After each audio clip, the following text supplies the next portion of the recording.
शब्द में कितना सुख है, राम में रम कर देखो। सब देखोगे अंतर मन में राम को क्षण भर देखो। सब में राम ही राम समाए।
सहना भवतु सहनौ भुनक्तु सह वीर्यं करवावहै तेजस्विनावधीतमस्तु मा विद्विषावहै।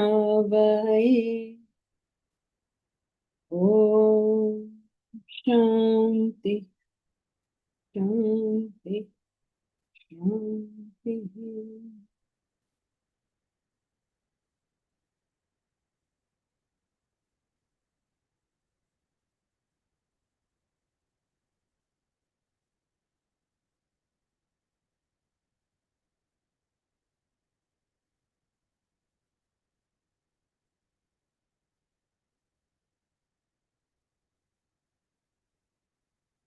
We were studying about how desires impede our material life, and in that we were studying about how they impede having fulfilling relationships. So we have studied about how those who are attached but aggressive by nature, they are controlling, they are interfering, they go around harming the other person, because by nature they are very, better find another word for aggressive. Give me another word for aggressive.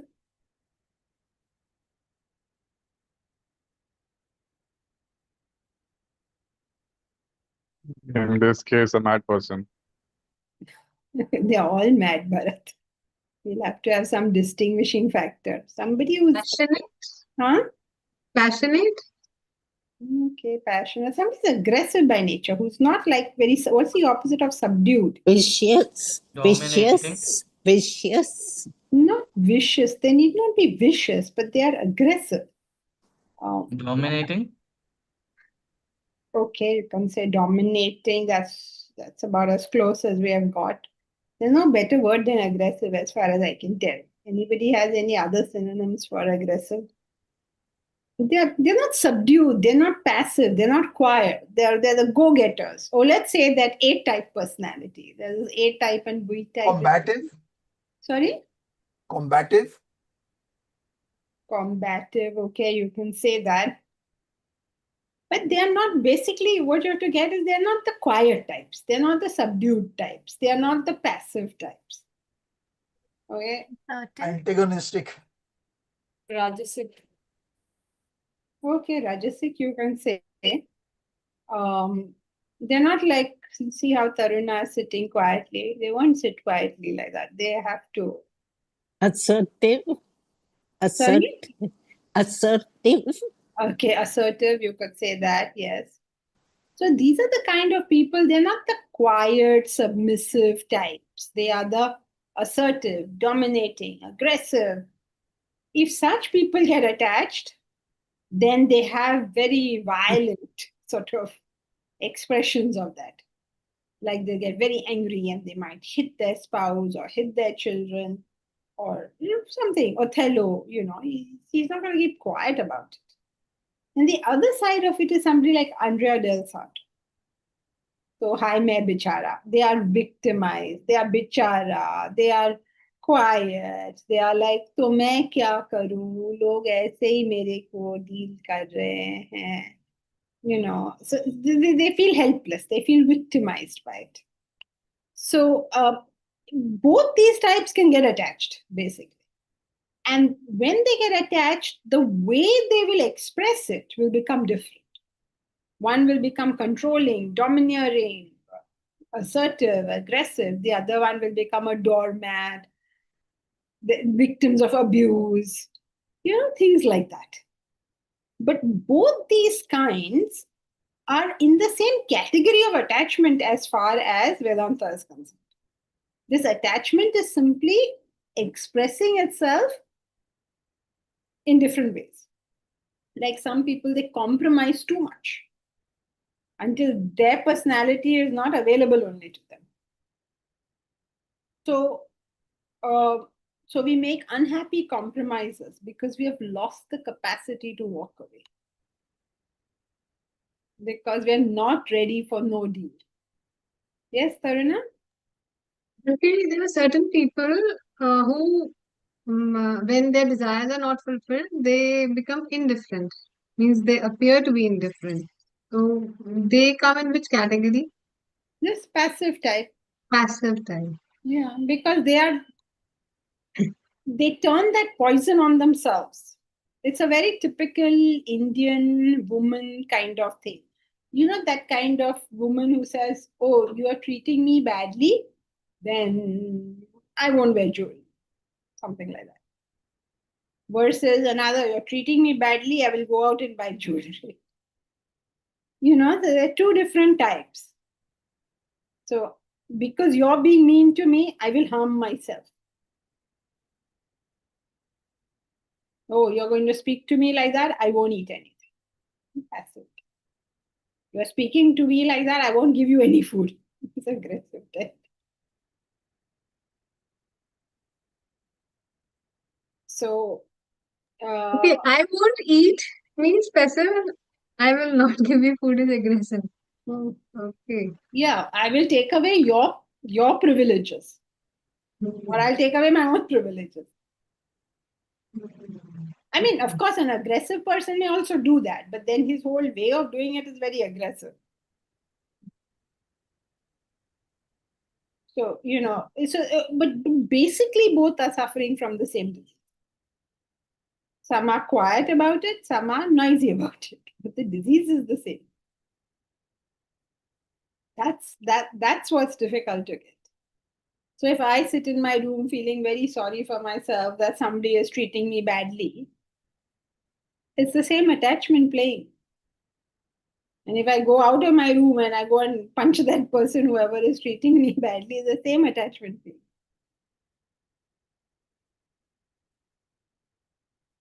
So one common example of that is these unhappy compromises which people make in their lives. That they're not happy with that compromise. They're not satisfied with that compromise. But they're making it. Why are they making it? Because they don't have the capacity to walk away. To which some people say, no, they don't have the finances to walk away, or they don't have the support to walk away, or they give some external reason why this person won't walk away. But the fact is, the person cannot leave because there's an attachment playing there. If there was no attachment, you walk out. Please, I'm not recommending people walk out. Please understand this carefully. Otherwise, you say, oh, I must walk out. No, you must not be attached. That is the important part, not whether you walk out or stay. That is immaterial. That's immaterial means that is based on the circumstance. Yes, Bharat? So, would it be possible for a person to be attached to something else, but the expression of that attachment comes out of something else? Like for a person to be attached to his career or finance, but the expression of that can come out on the spouse, perhaps. Yes, of course. But what kind of expression it will be dependent on whether they are aggressive or passive. So let's say a man or a woman is very miserable at work. Okay, very stressed out at work. Now she comes home. So how does she or he behave? If it's the aggressive type, they will pounce on their spouse as if the spouse has made that mistake. And if they're the passive type, they will not relate to the spouse because they're busy with because they're mentally caught up in something else. But the disease is always the same. The disease of attachment. We don't know this disease. We don't recognize this disease. That is why we never cure this disease. It is really tragic because the amount of things that the human mind is capable of getting attached to is infinite. The mind can get attached to anything, anywhere, because the disease of attachment is inherent. And we don't seem to recognize how it's working. Just don't seem to get it. How many people have lost how much in life because of it? We didn't actually discuss this. We should have discussed it more when we were doing work. People get attached to something in work, and their own potential then gets annihilated.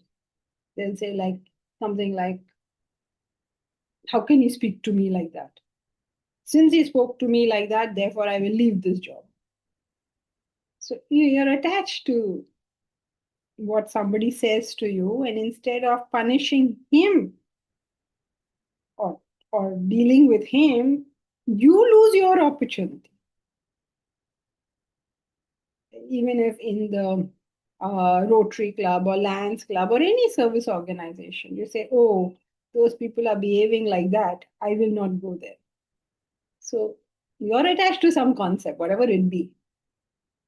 You lose your opportunity to do that instead of dealing and tackling with the situation. Janki ji, one clarification. You said those people who are in misery, they don't walk away because of attachment. Like what they are attached to then if they are in misery? How can they be in misery if there's no attachment? How is that possible? Without a desire, where is there sorrow? Give me any example. For example, one wife who is in an abusive relationship from her husband may not walk away because of, yes, maybe she has 100 of reasons for that, yes. Impossible. Now, the moment you start, it sounds like, oh, how is this possible? But when you start thinking about it, say, how is it not possible? Okay. Anything you claim that she's not going for this reason, that's her attachment. Exactly. Thank you.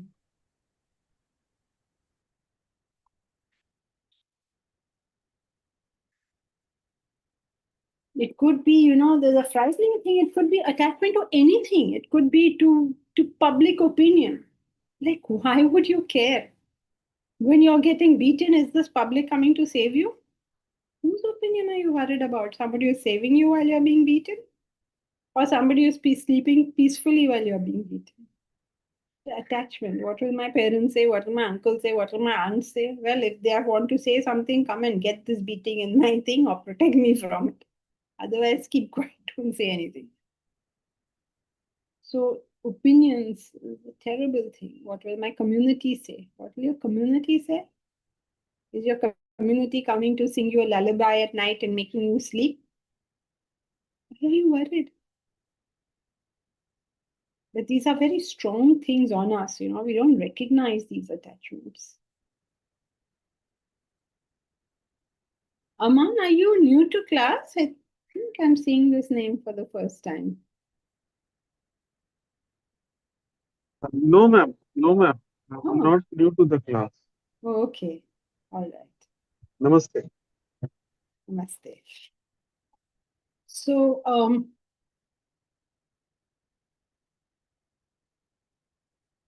when we make a compromise that we ought not to make, it's because we are too desperate for something. And therefore, we cannot agree to no deal. You have to always agree to no deal. In your mind, you have to be ready for no deal. That's the only way. Otherwise, you are going to be subjugated.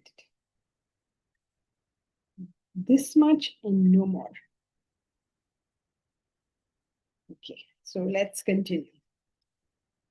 Actually, no deal means I did not get the no deal. No deal. I mean, suppose you are, means I will not engage any further. Suppose you say, you go to the shop and you tell him that he tells you this toothpaste costs you 10 rupees. You say, no, I will buy it for 5 rupees. He says, no, I will give it at 10 rupees only. Then you say, no, okay, I don't want it. I'm not going. But if you're desperate for that, whatever it is he's selling, you can't walk away. Because you're already in love with the object that he is trying to give you. So you give any price for that object. People buy flats out of desperation. People get married out of desperation. People lose so much money out of desperation because they're not willing to walk away. They're not willing to say no deal. They want whatever it is they want so much that they are willing to give any price for. I want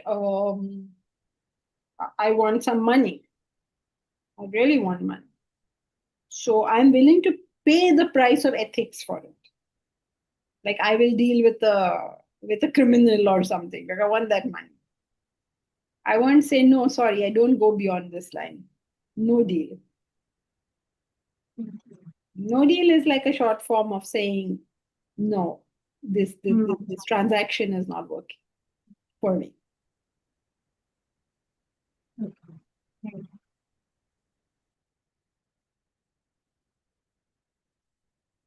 We give in to every demand of the person we love. That makes veritable devils of them. For instance, some parents cannot refuse their child anything. This cannot refuse their child anything and thus creates spoiled brats. Have you seen spoiled children? Because their parents can't say no.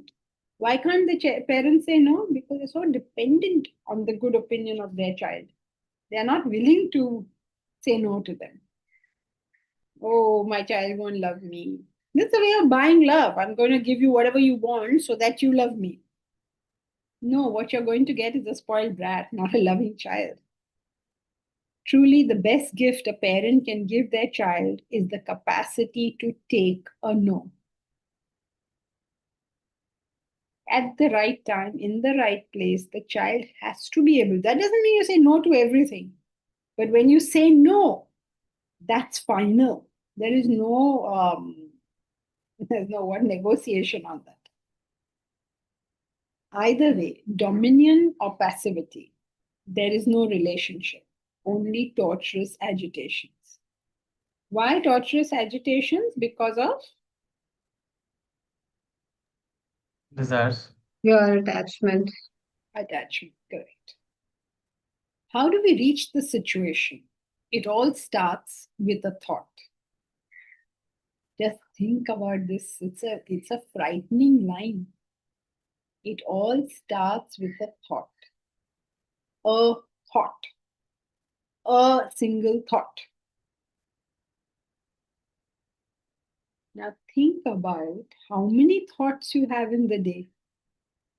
Any one of them is capable of throwing you into this mess. The fact that you're thinking you're doing some tightrope walking, the fact that you're thinking you're in danger, it all starts with a thought. The initial attraction turns into a desire. The desire, so what happens first? It starts with thought. What's the thought? I like it. That's it, simple thought. The initial attraction turns into a desire to possess and enjoy. And before we know it, we are tumbling down an abyss of mystery. Can you imagine? Just a single thought, and before you know it, there's some tragedy taking place. An abyss of misery.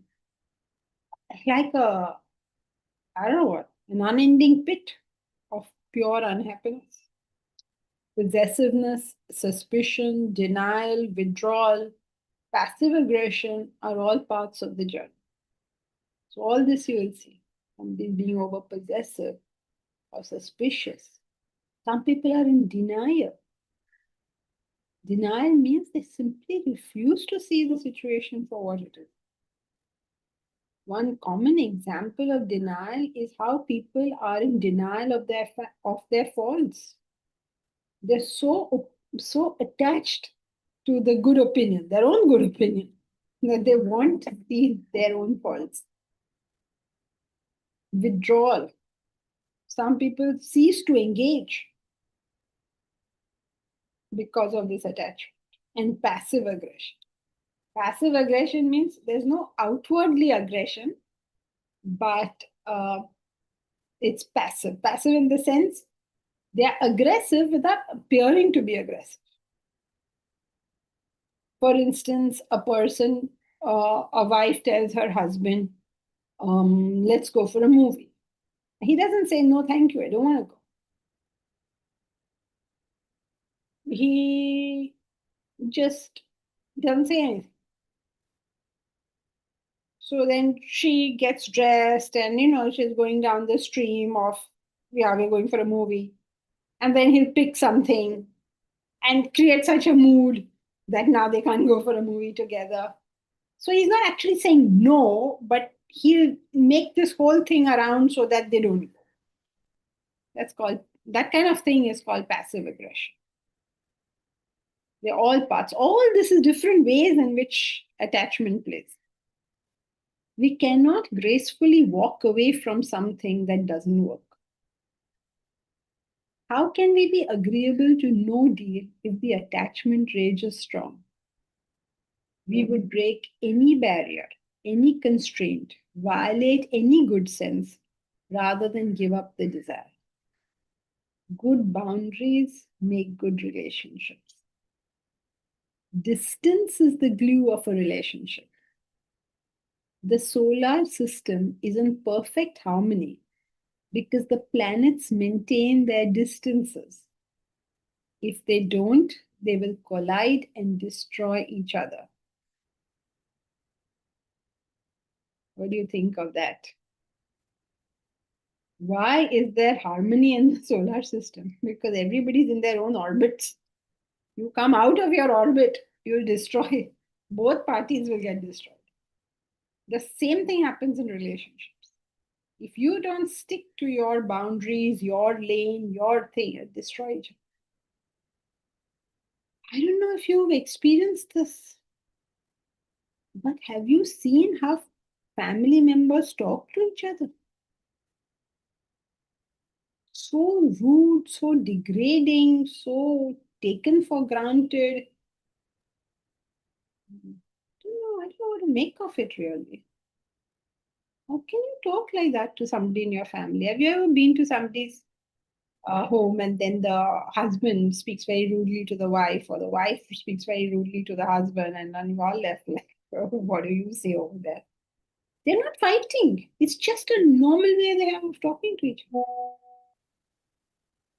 Have you noticed this? You want to give any example of any example where you have seen family members talk really badly with each other?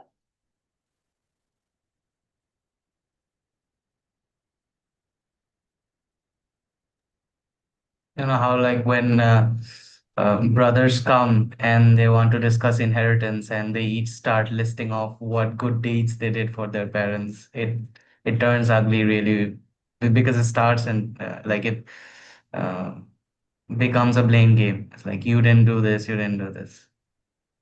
Yeah. Basic courtesy people forget. How many people in their own home say please and thank you to their spouses, to their children? We'll say thank you and please to everybody outside. But will you say it to your own family? Would you ever say sorry to a family member? No. It's unheard of. I'm not suggesting you should do it. Please, this is not a class on good manners. But it is, I mean, in maybe in your culture or whatever, it's not said.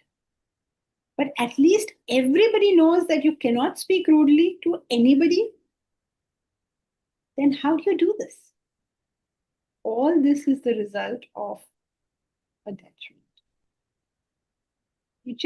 It's like there's no filter left only. कुछ भी बोलो, जो मन में आया बोलो.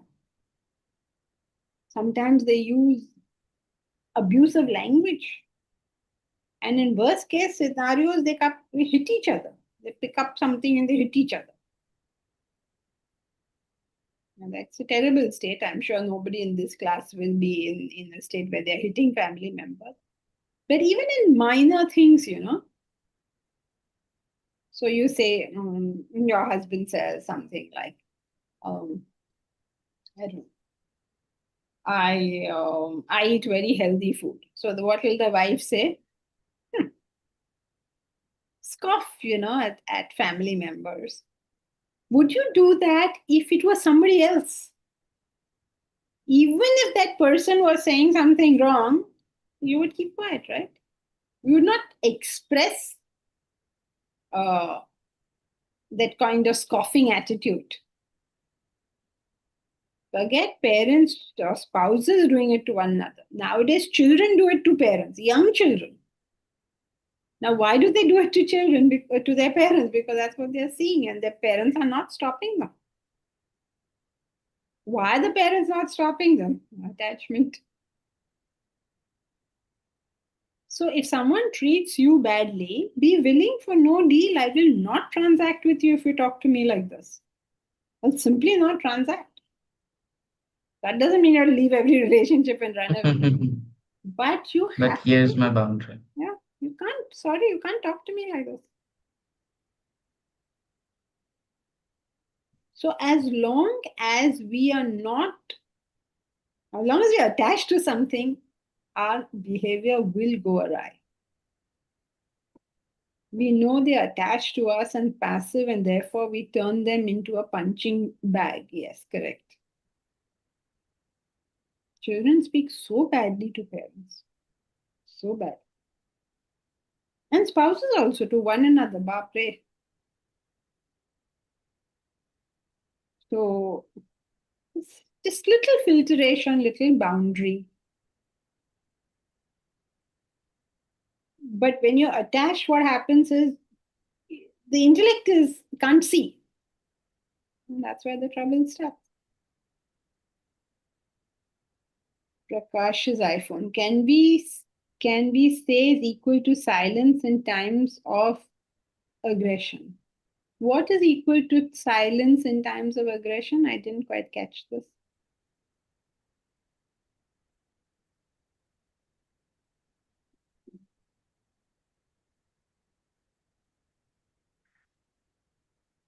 Can we say distance is equal to silence in times of aggression? Okay, silence. Distance is equal to silence in times of aggression?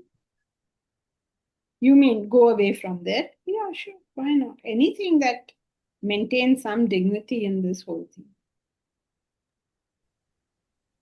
Another thing is people are sometimes not rude, but they don't let the other person finish their sentence. So a husband or wife or somebody's talking about something. Okay, your husband is saying something like, and then we went to that party and something. And then the wife will butt in and say, oh, do you like my sari? What? How can you change the topic when somebody is talking about something? All this is examples of attachment. I mean, you've taken the person for granted. Would you do that with an outsider? They're saying something and you just change the topic. For no rhyme or reason. It may be that, somebody does it for some purpose, but this for no rhyme or reason. Just ignoring what the other person wants to say or do, or just ignore. Why? Because that person is me. It's almost I have the permission to do with that person whatever I have the permission to do with myself. Bad idea. It's not graceful behavior. Or adult or parents asking adult children questions that they would not ask other people. No, you can't. Sorry.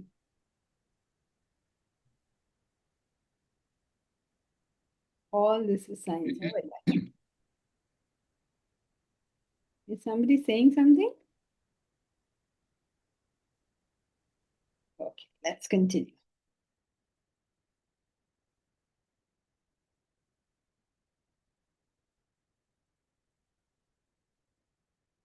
A touching story of Radha and Krishna draws our attention to this. What is the this? That people have to, the solar system is in perfect harmony because the planets maintain their distances. If they don't, they will collide and destroy each other. A touching story of Radha and Krishna draws our attention to this. The Radha Krishna love story is what the whole of India celebrates. They are considered the ideal lovers, and their paintings and art have been decorating India for centuries. This incident is about the time Krishna had to leave for Mathura for good.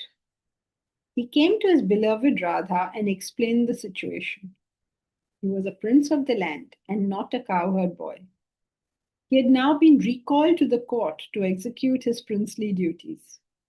He would never be coming back to his wonderful pastoral life with the cowherds, the cows, the gopis, that is, the cowherd girls, the fun and the play. His life, his destiny beckoned. He asked his dear Radha to go with him and share it all. She replied, "You are a prince. The court is your life. That is your duty to the state. But I am a cowherd girl. This is my life. I will not come with you." He could not convince her otherwise. It was heartbreaking. They never saw each other again in their lives. This is the love story India celebrates, nay, worships, and still we miss the point. You'll say, no, greatest love story, Radha Krishna. They never met only in their life after that. Keep to your, see this, that's how you know there's zero attachment. Zero attachment doesn't come from the fact that she refuses to go. Please don't think that there's no attachment, so they live separately. It's not like that. Yes, you're capable of independent life. You're capable of, what should I say? You know your boundary. He is a prince. That's his job. I am a cowherd girl. This is my job. You have to know which orbit you're in. You can't leave it. And in case you think that, there's a very Indian concept and things like that. I don't know if you ever read this. As when we were young, there was this book. Girls used to be very fond of that book when we were young girls. I don't know whether the young girls still read it. It was called Little Women by Louisa M. Alcott. I think girls have read it nowadays. Do people read these books anymore? You've read Louisa M. Alcott's. Please read it. It's a story of these four girls. Their father is not there. In the series, so in the first book, the father is not there. He is out to war, and these girls are living in quite poor circumstances, and they are goodish girls. So they're naughty also. They're good also. They're basically good girls, really. And it's the story of what all is going on, how they're living through poverty. They're sharing with poor people who are poorer than them, how they fight with one another because they are young girls. Yeah, Little Women is the name of the book, Aman. So all that, all that is going on in their life. Now they have a neighbor who is very rich. If I remember correctly, his name was Larry. I mean, he was a boy. And these four girls and Larry were friends. And Larry came there and, um, whatever, they were friends. These five were a group eventually. And they grow up and all that. And then Larry and one of these girls fall in love with each other and they want to marry each other. And finally, he proposes. Okay, they both love each other very much and all. So this girl, she says to him, so he proposes. Okay, she also loves him, he also loves her, all this is going. And then he proposes. And then she agrees. I can't remember what she said at that point, but basically where the story goes is she doesn't marry Larry finally. I shouldn't be giving the story away. So she doesn't marry Larry. And then people all ask her that you like him and he likes you, and and your family likes him. And so what's your general problem in life? Why would you say no? So when she explains this sort of concept very nicely, she says, yes, of course, we are very good friends, and I trust Larry more than anyone else. I also love him very dearly. Understand that he loves me dearly. We've grown up together. My family loves him. The families are close. All this is good. But he and I are both aggressive people. As it is now, we keep fighting. Fighting means that something or the other, some silly thing, in spite of all their love, they'll be fighting. So he's not right for me as a husband. I am not right for him as a wife. So though I feel all this, it's not going to. And so she refuses to marry him.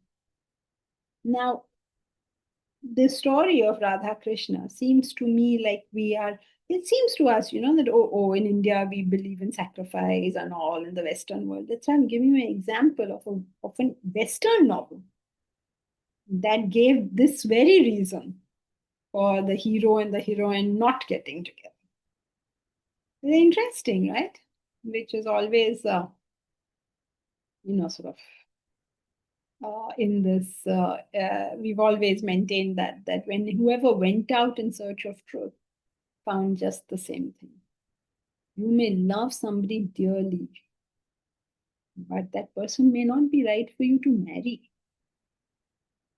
So when you're marrying, you will have to look at something else, the compatibility of natures, not necessarily that I love this person. So both of them were aggressive, and they are high achievers, and they want to do something, and both like that. So she decided against it. Yes, Bharat? Is it really heartbreaking if there is no attachment? No, for us. Have you seen it when they show it on the movie screen and all, these two are partying and all that. So we watch and then we are all crying. Heartbreaking for us to see Radha. That's because we are attached. But for people who are not attached, it's not really heartbreaking, right? It's very sorrowful, but their heart is not broken. I mean, they are very unhappy with it. Of course, they can't be happy with this situation, but they have the intellectual governance to do what is the right thing. How can you not feel bad? How can, like, when you read, she's saying no to Larry, and Larry is saying, why, and she's explaining to him whatever the whole thing. It's very, very sad when you read it. So sad they can't get together. We have already got attached to the character. So we are all crying, feeling very sorry for them. Now, when I read it first, I didn't understand. I was thinking, why? They can both be aggressive. So what? They can fight. So what? I didn't agree with her when I read it. And now? Now I agree with her. So two aggressive people can't get along. Well, in that particular case, yes. You will find two aggressive people married to each other. I hope you're using the word aggressive in the sense we're using it now. One has to be a little more subdued. Aggressive in non-Vedanta way, right? Yeah, in the English way, yeah. And Yes. it's not a recommendation of who to marry, Bharat. I'm not recommending anything. All I am saying is you have to decide, no matter whether you love the person, is this person right for you? Because when you're getting married, you're taking on a, what should I say, lifetime journey with this person. So you can't just say, oh, now I have to marry this person because I love the person very much. That's simply not enough. There are times where it may not work, no matter how much you love. So you have to take the hard call. I'm not saying when you should take the hard call and when you shouldn't. Okay, there's no comment on that. It is if you need it, you can take it. That's the point. And if you can do that much, you can have a good relationship with anyone. And if you can't do that, you will not have a good relationship with anyone. Do you realize people have had relationships with tigers and lions? Isn't it? Haven't you seen people going and they're hugging tigers or lions or something? Are the lions not violent? Are they not carnivorous? And how are these people managing a good relationship with that lion or tiger or whatever on earth it is? If they can have a good relationship, a working relationship with these beasts, why can't we have it with human beings? One wrong move you make with the tiger, your head is gone, or your whatever, something is gone. The tiger or the lion doesn't have the discrimination of how to deal with you. So it's entirely on you. And that's, if you can do it with an animal, why can't you? If you can do it with such a carnivorous animal, why can't you do it with human beings? Nobody's eating you here. So if we are able to maintain that discrimination means you know what is allowed and what is not allowed. Like with the tiger, there are some things you can do with the tiger, and I assume there's some things you can't. And you get that thing wrong, so ho gaya kaam tamam.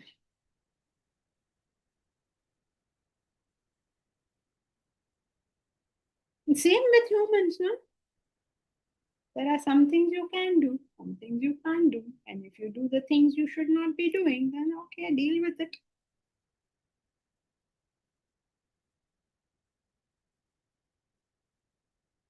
So, distance is the glue of a relationship. Distance doesn't have to be physical distance.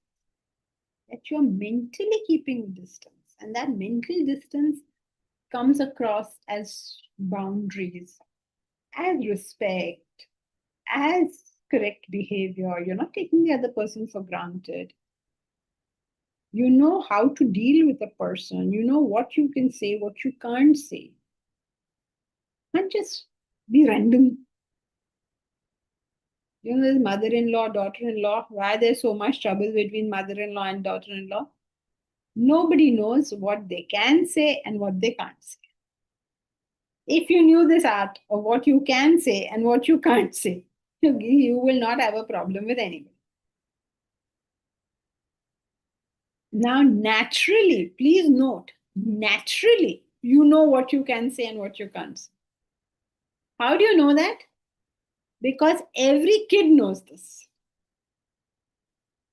Have you realized that? Every kid knows how to deal with the adults in the family. Isn't it?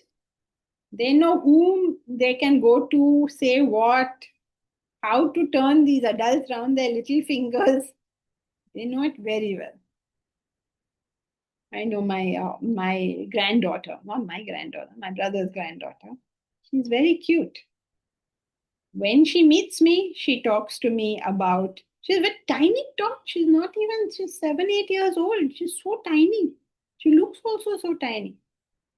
But if she comes into me, then she will talk something about God or something about Sanskrit or something about, you are so smart. They know exactly who to say what to. But the adults, they'll come to me, they'll say, would you like a pig? Yeah, I don't drink. Why are you offering me a pig? हाँ तुम लोग सब घास फूस वाले लोग हो. Children never talk to you like that. The adults don't know what to say to whom, how, when, why. Nothing.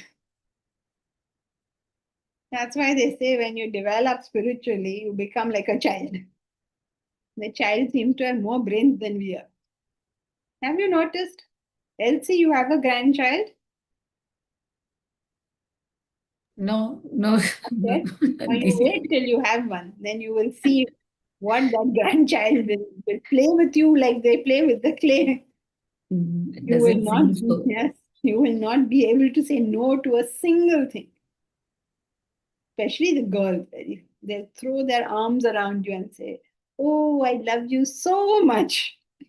Okay, Baba, what do you want now? And you? Cute, no? It's so easy. A child can do it. So what are we struggling so much for? I don't know if you've read the book My Family and Other Animals by Gerald Durrell.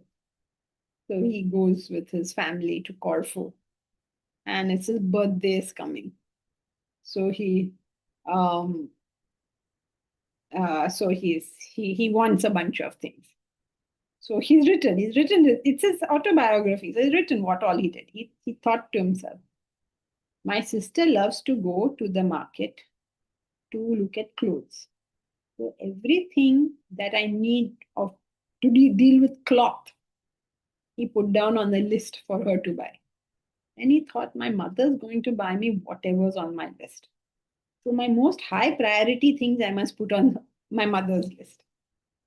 Then his brother was very fond of guns and pistols and all of that. So I have to send him to that shop. Now, what all do I need from that shop? Because he will do this. So each one, how he analyzes, he's recording what he was doing when he was, I think, 9 or 10 years old. Amazing. And we have grown up. We are 80, 90, but we still don't know how to do this.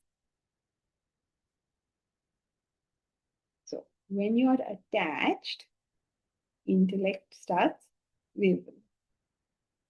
And you don't need much of an intellect. Deep Raj. Children do emotional bribery, adults do emotional blackmail. Okay, the carrot and the stick. And they're so sweet, no children. It's so tough to say no to them. Especially you try to feed her. Then she wants to tell you a story of what happened in school. Why is she telling you that story of what happened in school? She'll get you involved in some story. Why is she carrying on about this? So that you forget that you're there to feed her something, just to eat something. She doesn't want to eat it. So no, she'll tell her granny, Daddy, I have to tell you what happened in school today. She knows her granny is very interested in everything. And she likes the children sharing. Daddy, I have to tell you what happened in school today. Boy. Daddy started listening. And then she realizes, oh my God, this girl is doing it again. No, first you eat one bite, then you tell me. Yes, Daddy, I'm eating. But let me tell you what he did. How they play, with us. Mahesh, can children be attached or are they all love? What? The point that is being made over here, Mahesh, is that when your intellect functions, you will be able to stay within your boundary, do what is appropriate with reference to the other person. To which most people will think, oh, this is so tough. My God, how do they do it? Therefore, I'm saying every child does it. So whether children are attached or are they all love is not really the point here. They are not attached and they are not all love. Both are not there. It is just that their desires have not yet come to the surface completely.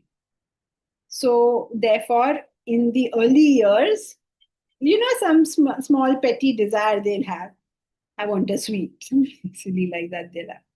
So, it's not their little intellects are able to get them whatever they want, because what they want is so small. Their desires are all bubbling inside them. So as long as desires are not bubbling inside you, your intellect will like the child. Or the only point here is if the child can do it, why can't we? Yeah, because the child's intellect is certainly not as developed as ours. So what we are talking about, most people think, oh, so difficult. Arey Baba, no, every child is doing it. You did it as a child. So there's nothing difficult. That is the point about this whole children. So don't go down the scheme of children. The only point here. I hope it was clear why we were talking about children. Yes. Okay. So every child does it. Why can't we do it? Please, it's not tough. Okay, let's continue.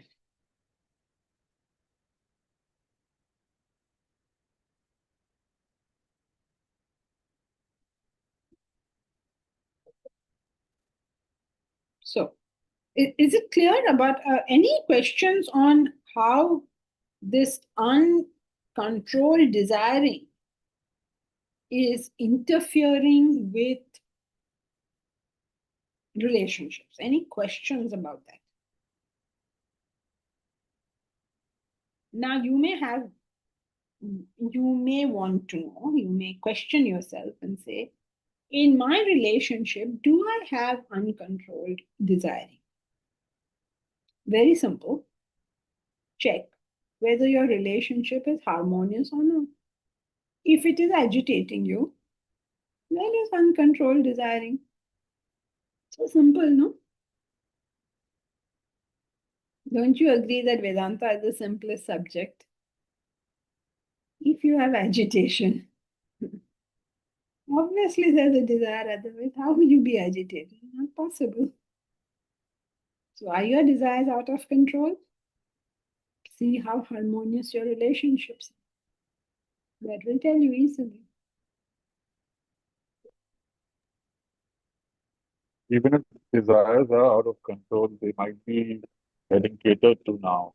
So would there still be actually, I can't hear you very well. Even if your desires are out of control, what? but they might be getting catered to at the moment. So would that still cause agitation? Yes, yes. Most likely, yes, because the nature of the mind is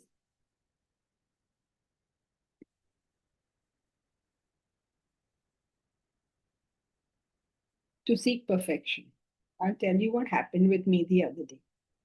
I forgot to buy soaps. I took the last soap and I forgot to buy soaps. And then this last soap got over. So then I thought to myself, oh no, what have I done? I forgot to buy the soap and now there's no soap. So I went running to the cabinet where the soaps are stored to see, is there one even left? I mean, like, whatever. Maybe there's something there I can use. And I saw the whole thing was full of soaps. So obviously my husband had bought the soaps and put it in. Then I checked because now he's gone and bought it. Was it correct? So he had bought the right brand. He brought the right flavor of the brand. He had brought the right packaging of that brand because, there are different packaging and one of them is the most financially sensible one. And so that's the only one we have to buy and all of that. Okay. But this soap, whichever he bought, didn't have glycerin. So my mind said to me, see, he bought the one without glycerin. Everything was right. Number was right. Packaging was right. Soap was right. That it was bought at all was wonderful because otherwise there'd be no soap to have a bath with. So once I saw the soap, oh great, soap is there. Then glycerin is not there. This is the nature of the mind. It is so desire is fulfilled, but is it ever? Yes, bichara FTS. Yes. Is it No, ever? no, I'm with you completely. Yeah, I know. He Yes. did not do a perfect job. Oh, is it? Okay. You're the only one on my side. Otherwise, everybody's on his side. This is the nature of the mind. Under normal conditions, when the wife sees it is like that, what will she do? She'll go to him and say, you know we have to buy the one with glycerine. Why did you not buy the one with glycerine? It has to have glycerine. Right? This is what happened in a normal household. How many wives will go to their husbands and say, thank you for buying this soap? So many years you've been married, you still don't know which is the right one. It has to be this, this, and this. So, what is desire fulfillment? At every stage, if he didn't buy the soap, you say he didn't buy the soap. If he didn't buy the right packaging, then you say he didn't buy the right. Then you say, everywhere, no matter how good it is bad in my mind's eye.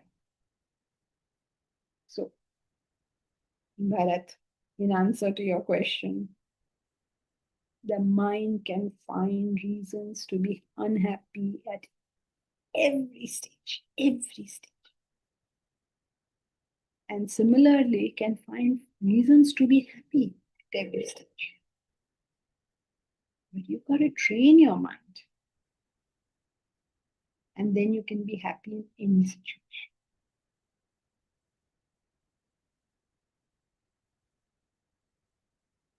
Okay, so let's continue into another very interesting topic about desires and ethics. Oh, wait, sorry. Somebody said no, not in relationships. Aman, do you have any question? I mean, I don't know what to say if you say not in relationships.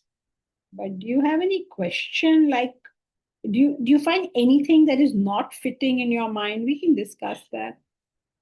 Why do you find that it's not fitting in the case of relationships?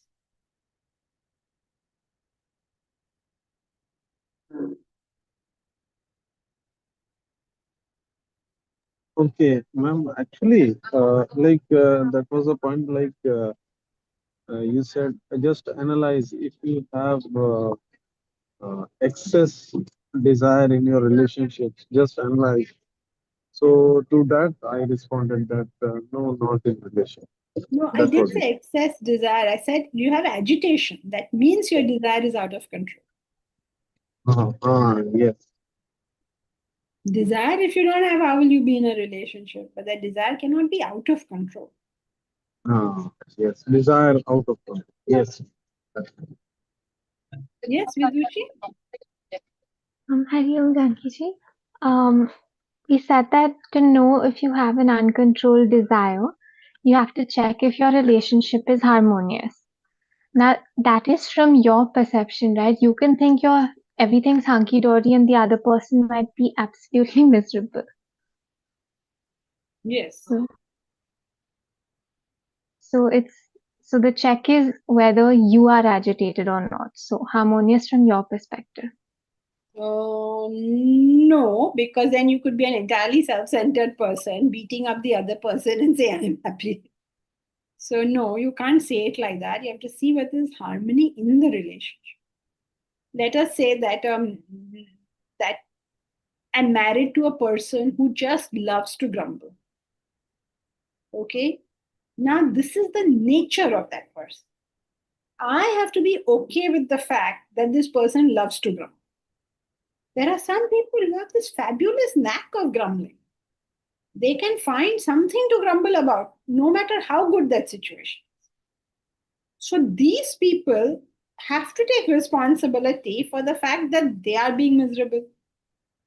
But you will take responsibility for the fact that you have not added any fuel to that fire. Some people are hot tempered, they can get angry for anything. That is on them. Your responsibility is that you haven't added any fuel to this fire. So you are relating harmoniously. The relationship is as harmonious as is possible given the nature of the other person. Socrates, his wife was Xantippe. She was considered to be a great virago. And she was always on the war track. She didn't like her husband doing anything he did. Humanity has remembered him and has worshipped him, but she just hated this whole story. So now she has to take responsibility for the fact that she's miserable. But Socrates will never do anything to aggravate that misery. So her relationship with him will be more harmonious than her relationship with anyone else.